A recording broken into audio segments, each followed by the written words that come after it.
And now for something completely different.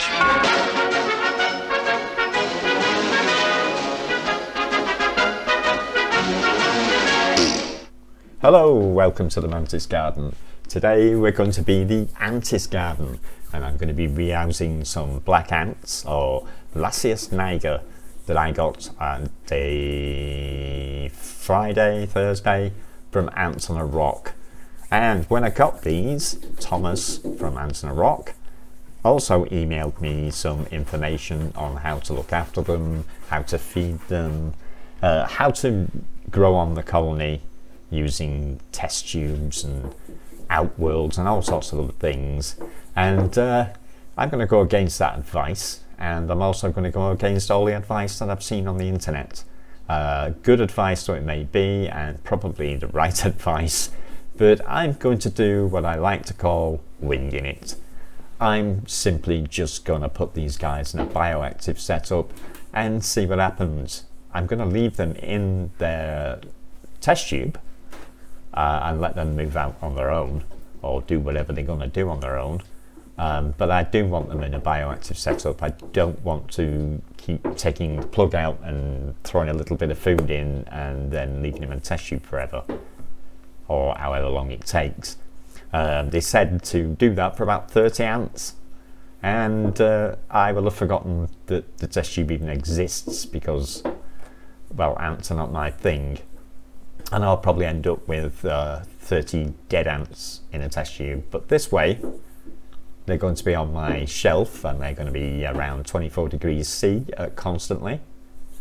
And because they're next to the mantis, they will be attention paid to them, and they will get sprayed and they will get fed. So I think it's all for the better that I rehouse them in this way. So here I am, I'm just mixing up some substrate now. This is just general terrarium substrate with some extra bits and pieces, bits of moss and all sorts of stuff. I'm just ripping it apart. This would be orchid bark. It's not peat moss. I now use leaf litter that has been sterilised by baking, and it's got more nutrients in it anyway than peat moss. And there is torn up sphagnum moss in there, torn up tamaris moss, which is what I've just been doing because I had extra tamaris moss for some weird reason on top of it. And there's cocoa fibre, there's a bit of reptile sand, and I think that is about it in there. Yep, that's about it, and that's just a substrate. And I'm just going to whiz that in and get it to about 3/4 of the way full, and maybe half full. I don't know what's in that tub, and I actually can't remember how full I filled it. Turns out I filled it halfway full. These are 4-litre toffee or candy jars if you're in America, and they take quite a bit. So I'm just going to give this a tamp down and then find some bits and pieces to put in it. And here we are. I tamped it down, I went and get some bits and pieces which include moss, etc. And the first thing I thought I would do was put this test tube in and put it at the front so I could A, see it, and from what I know of ants, B, they don't like the light, so if they're constantly bombarded by light they tend to move. So this might help me, or help them, move out of the tube and go elsewhere, or find somewhere else to make their nest. Now I wanted to keep it so I could see some of the tube, at least where they was, which proved rather difficult to do, and that's why I'm messing about with the soil so much there. In the end I decided it's probably best not to put the soil there at all, and just slap moss on the top and hopefully leave it so we could see through a little window. The problem is with these test tubes is they're actually opaque and not really that clear. It could have done with being glass. That would have been great. Probably would have been able to see a lot more then. But either way, it all works out in the end. Basically I'm just sticking some soaked moss in here, some bits of soaked wood. This wood's been soaking for over a year, so I'm pretty sure that there's nothing wrong with it. And the moss has been soaking for quite a while as well. Also, they're all kept outside, and it's freezing. I had to knock ice off the box where it was. So, if there is anything in there, then I'm going to be very, very unlucky. So here we go. I'm not interested in making it pretty, I'm interested in making it functional, which is, when you've got animals, more important than pretty. Pretty's nice, but functional is a lot better. Now I'm considering chucking some leaves in here, and I think I will do, because I intend to put other little critters in here to keep the ants company that will appreciate the dead leaves. And of course, what's better to put in there that eats dead leaves but isopods? And picking the one I want was easy. Dairy cows, Basilio laevis, wonderful creatures, eat anything.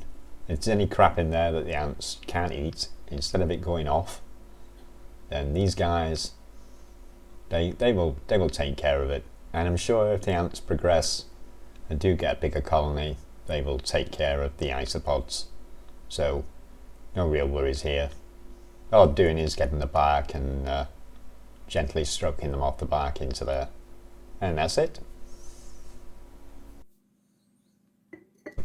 And no self-respecting bioactive setup would be any good without these guys, springtails. So I'm going to put a healthy bunch of springtails inside with the ants. They should definitely clear up any problems. Now you may have seen people pour water in here and float them off, but that just means adding more water to this setup, and I don't want to. And because my setup is springtails on substrate with orchid bark placed on top, I can simply just pick up the bark, either drop the bark in entirely or tap it out. But either way, I end up with springtails in my new enclosure, which is exactly what I want.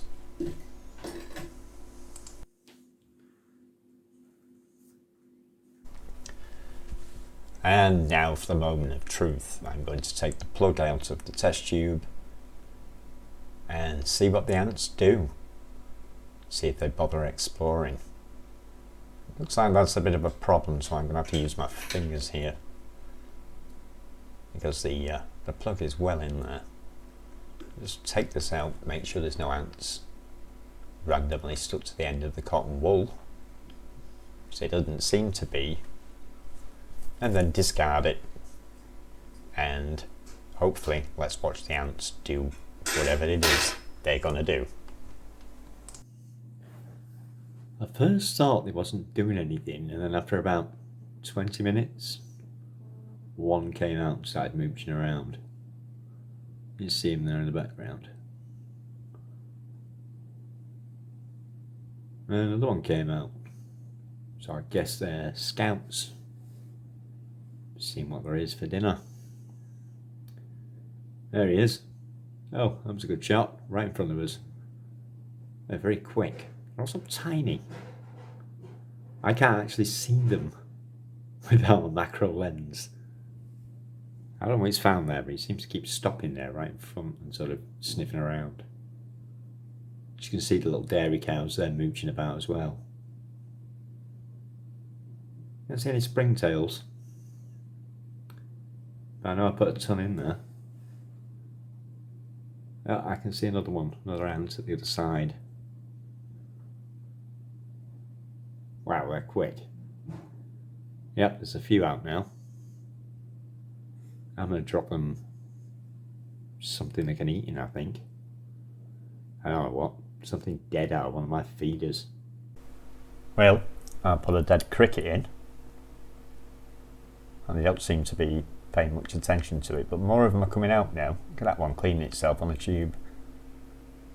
You see there's more of them out, and you see there's one there with the globule and the substrate in its mouth.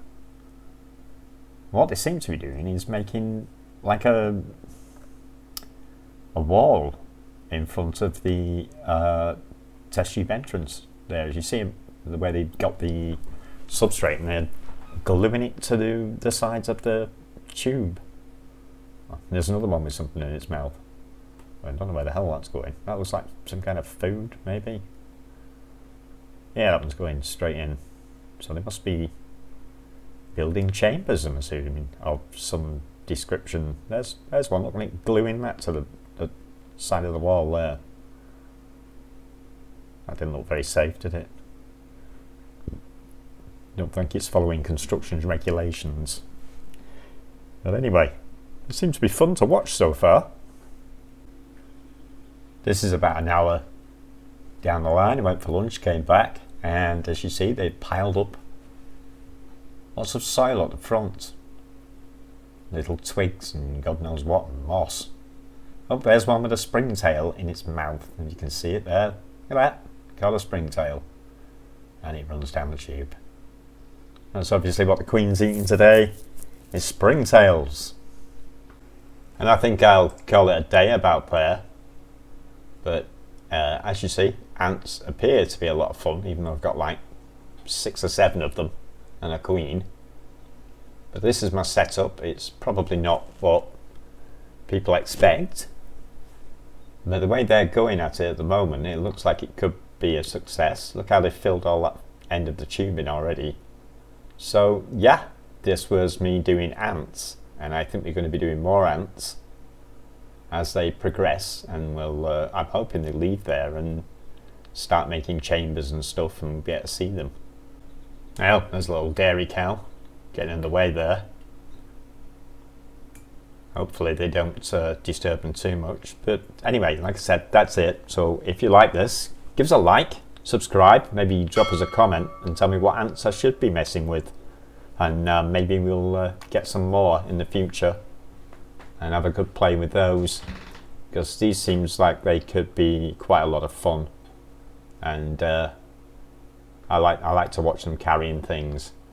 So yeah, thanks for watching. I'll see you next time. Bye bye.